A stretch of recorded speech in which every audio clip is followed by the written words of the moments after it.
서울에서만 살다가 3년 전 시골 전원주택으로 이사온 40대 주부입니다. 지난 주말에 시동생이 남편에게 전화를 했어요. 휴가 때 시동생 가족 4명, 시동생 친구 가족 2명, 시부모님 이렇게 총 8명이서 저희 집에 와서 휴가를 보내기로 했다네요. 그것도 일주일 동안이나요. 이해를 돕기 위해 잠깐 시동생 얘기를 하자면 시동생 내는 명절 때 명절 음식 준비가 끝날 때쯤 도착을 합니다. 시동생은 김해 살고 시댁은 경기도라 집이 멀어서 한 번도 뭘 한 적 없어요. 그렇다고 다른 일도 안 하고 딱 설거지만 합니다. 원래는 설거지도 안 했었는데 제가 괘씸해서 안 했더니 마지못해 하더라고요. 매번 아침 다 차려놓고 깨우면 일어나고 안 깨우면 부부가 다 10시가 넘도록 안 일어나요. 3년 전에 저희 집에 와서 이틀 자고 간 적이 있는데 정말 손 하나 까딱을 안 하더라고요. 아침을 차려서 같이 먹고 저희 부부가 2시간 정도 외출할 일이 있어서 나가기 전에 커피를 타주고 다녀왔는데 갔다 와보니 커피 마신 컵이 그 자리에 그대로 있더라고요. 이 정도로 정말 아무것도 안 합니다. 남편이 지금 시국이 어느 시국인데 여기를 오느냐 했다는데 그럼 코로나가 아니면 와도 된다는 건지 어떻게 우리에게 상의 한마디 없이 이런 어이없는 결정을 하고 통보를 하는 건지 속상하고 자기들 휴가 때 내가 왜 개고생을 해야 되는지 너무너무 화가 나고 잠도 안 옵니다. 남편 선에서 깔끔하게 정리됐으면 좋았겠지만 뭔가 개운치 않았어요. 다시는 저런 소리 입 밖에도 못 내게 하고 싶은데 좋은 방법이 없을까 하다가 남편에게 얘기했습니다. 코로나로 거의 2년 가까이 내 자식들 밥 해먹이는 것도 너무 힘들고 지쳤다. 남의 휴가에 노동할 만큼 내 몸뚱이는 건강하지 않다고 말했습니다. 지금까지는 솔직히 저 자신도 제가 답답할 만큼 남한테 싫은 소리 못하고 수가리하면서 살았는데 이제는 그렇게 살고 싶지 않더군요. 40까지 이렇게 살았으니 앞으로 남은 인생은 내 밥그릇 잘 챙겨 먹으면서 살고 싶어요. 어떻게든 안 되게 밀어붙이려고 했는데 다행히 이번 휴가 때 시동생 무리들은 오지 않기로 했다네요. 만약 다음에 또 이런 얘기가 나오면 그땐 제가 직접 말하려고 해요. 그래도 오겠다고 하면 저도 떠나려고 합니다. 안녕하세요. 저는 평범한 학생입니다. 주말에 가끔 카페에 가서 공부를 하는데 아침에 보통 1시간 정도만 잠깐 하고 볼일을 보러 가는 정도로 가볍게 있다가 갑니다. 오늘 마침 기한이 얼마 안 남은 기프티콘이 있기를 사용하려고 집 근처 작은 카페에 가서 음료를 시키고 테이블에 앉았습니다. 그리고 집중해서 공부를 하고 있었죠. 그리고 얼마 지나지 않아 어떤 아줌마가 바로 제 옆 테이블에 앉으셔서 핸드폰을 만지작거리면서 앉아 있으시길래 그냥 누가 옆에 앉았네 이러고 다시 집중하였습니다. 그리고 몇 분 뒤에 주위가 좀 소란스럽길래 봤는데 아줌마가 사장님이랑 엄청 크게 방방 뛰면서 얘기를 하시더라고요. 그리고 막 테이블과 바닥을 여기저기 살피시길래 반지라도 잃어버린 줄 알았습니다. 사장님이 그 아줌마한테 찾으면 연락드리겠다 이러시고 아줌마는 나가시길래 저는 다 끝난 줄 알았습니다. 그런데 얼마 안 지나서 아줌마가 남편분과 다시 오시더니 또 뭐라 소리 지르면서 얘기하시길래 저는 보통 일이 아니구나 하고 뭔 일인지 들어봤습니다. 근데 황당하게도 자기가 핸드폰을 떨어뜨렸는데 그게 감쪽같이 사라졌답니다. 너무나 황당했죠. 그리고는 아무리 찾아도 없으니 타겟이 제가 되었습니다. 아줌마가 저보고 가방을 보여달라고 묻더군요. 저는 절대 제 가방에 들어갈 리가 없다고 따져 말했죠. 그런데 주위 분위기가 저를 약간 의심하는 분위기라 저는 가방을 주었고 아줌마는 제 가방을 뒤졌습니다. 당연히 가방에는 아무것도 없었고 아줌마는 다시 길길이 날뛰었습니다. 저는 그래서 CCTV를 보라고 그랬고 사장님은 순순히 CCTV를 보여주셨습니다.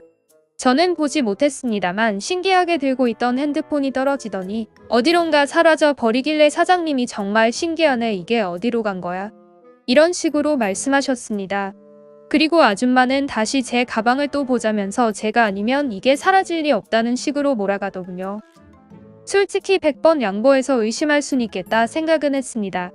그치만 아줌마 태도가 정중한 게 아니라 그냥 제가 가져간 게 맞다는 식으로 얘기를 하시더라고요. 하지만 CCTV상으로도 저는 정말 가만히 있는 게 찍혀 있었습니다. 저는 너무 억울했죠. 그래서 남편분이 아줌마 폰으로 전화를 하셨고 진동이 울려 그 소리를 따라 확인한 결과 제가 앉던 테이블 밑에 있었습니다. 핸드폰이 테이블 밑에 들어가 있다는 게 상식적으로 이해가 안 되긴 했지만 약간의 틈으로 들어갈 수도 있겠다 생각하는 게 정상이잖아요. 그런데 핸드폰을 찾자마자 아줌마가 저한테 일부러 제가 가져가려고 넣어 놓았다 그랬는지 아니면 일부러 테이블 밑에 넣어 놓았다 그랬는지 잘 기억은 안 나지만 어쨌든 제가 일부러 그랬다는 식으로 저한테 뭐라고 그러는 겁니다. 정말 어이가 없고 바로 옆에서 내가 가만히 있는 걸 뻔히 보았을 텐데 저렇게 뻔뻔하게 말을 하는 게 정말 기가 막혔습니다. 그리고 아줌마는 저한테 아가씨 정말 그런 식으로 사는 거 아니야. 이렇게 소리치시더군요. 평소에 어른 공경을 해야 된다고 생각하는 저였지만 그 순간 너무 화가 나서 아줌마에게 얘기했습니다. 카페에 다른 사람도 많이 있었는데 아줌마가 저를 도둑으로 몰아가서 너무 치욕스러웠고 지금 사과 안 하시면 모욕죄로 고소하겠다고 말이죠. 그러자 그 아줌마는 마음대로 해보라고 역으로 소리를 지르셨습니다. 하지만 옆에 계시는 남편분이 놀래서 아줌마랑 얘기하시더군요.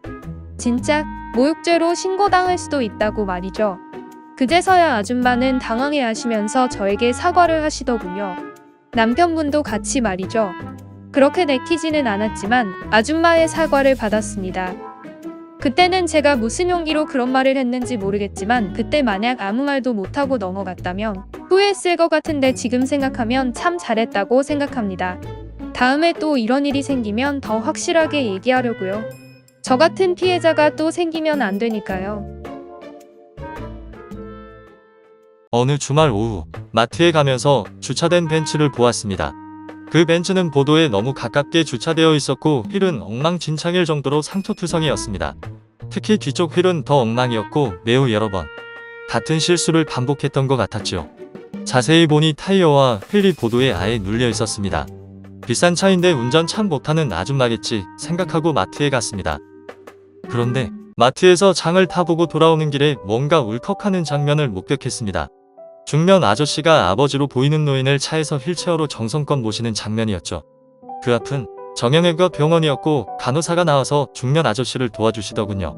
아저씨는 아버님을 조금이라도 편하고 안전하게 모시기 위해 벤츠는 안중에도 없었고 보도에 바짝 붙였던 것입니다. 그 모습을 지켜보면서 뭔가 알 수 없는 뜨거운 것이 치밀어 오르더군요. 다시 한번 자세히 보니 엉망이 된 휠은 반복해서 아버님을 모신 아름다운 상처로 보였습니다.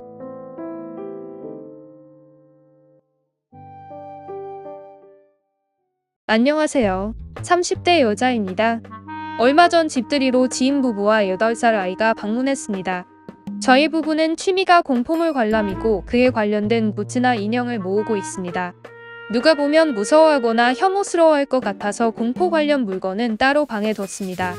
아이는 저희 집에 오자 이것저것 만지면서 놀았습니다. 지인은 제지했지만 어차피 애가 오기 전에 비싼 거나 깨지기 쉬운 건 안쪽 방에 숨겨뒀기 때문에 가지고 놀라고 했고 마음에 들어하는 건 주기도 했습니다. 다만 공포물을 모아둔 방은 들어가지 말라고 주의를 주었습니다. 저기는 무서운 괴물이 있는 곳이니까 절대 들어가면 안 된다고요. 그런데 그 말이 아이의 호기심을 자극했던 것일까요? 아이는 한참 놀다가 공포물 방에 들어갔습니다. 저희와 지인 부부는 얘기를 나누느라 전혀 몰랐고요. 그러다 갑자기 방에서 큰 소리가 나서 가보니 애가 쓰러져 있었습니다. 부위가 머리여서 저희는 머리를 맞아서 쓰러진 줄 알고 정말 너무 놀랐습니다. 병원 가보니 다행히 머리는 좀 찢어진 거였고 애는 그 방에 들어가서 무서워서 기절을 했던 거였습니다. 아이의 말로는 자기가 저희 집 괴물을 퇴치해 주려고 했다네요. 아무튼 2일 이후 지인 부부는 이 사고에 있어서 저희 부부의 책임도 어느 정도 있으니 치료비를 달라고 합니다. 애가 오는데 그런 방을 잠그지 않은 것. 괴물이니 하는 소리를 해서 호기심을 가지게 한 것. 물론 자기들이 애를 잘 보살피지 못한 게 가장 큰 잘못이니 4대6 정도로 해서 치료비에 사할 만큼만 달라네요. 뭐 그렇게 큰 금액도 아니고 그냥 줄 수도 있긴 한데 뭔가 기분이 좀 묘하게 나쁘더군요. 치료비 명목은 아니어도 애기 용돈 준다는 명목으로 돈을 좀 보내주려는 와중에 저런 말을 들으니까 괜히 주기 싫어지는 기분이 들더군요.